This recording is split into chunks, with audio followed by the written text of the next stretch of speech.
I'm meteorologist Matt McDonald. Welcome to the BC Climate Summary for the month of November 2012.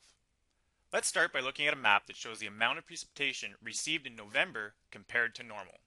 The green shades over the southern half of the province show these regions received close to or slightly above normal precipitation amounts for November. The yellow and orange shades indicate that the central interior was much drier with only 40 to 60% of normal precipitation. This graph shows the 30-day rainfall at Vancouver. The black line is the normal accumulated rainfall and the green line is the actual amount of precipitation that fell. We can see that by the end of the month, the total amount of rainfall recorded at Vancouver Airport of 163 millimeters was slightly below the normal of 178. In the bottom half of the chart, the green columns indicate the daily amount of rainfall. We can see that there was relatively steady rain throughout the month, with several storms delivering 10 to 15 millimeters per day. Here's the same chart for Prince George. We can see that by the month's end, precipitation amounts were way below normal, with only 24 millimeters compared to the normal of 52. Despite having seen a few storms throughout the month, the total daily precipitation was never more than 5 millimeters. And here's the same chart for Fort St. John.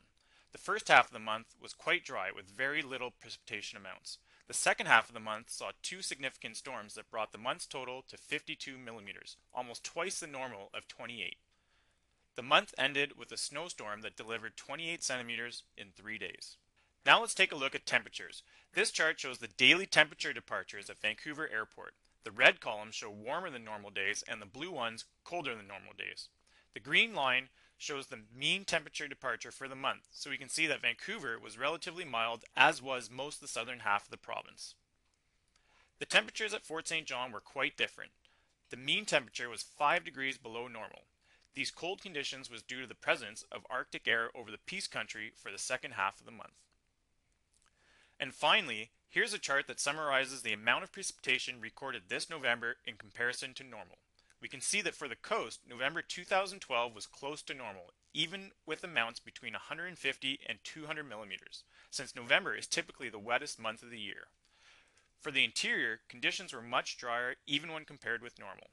And for the Peace Country, the total precipitation was close to twice the normal amount, thanks to that significant snowstorm during the last few days of the month.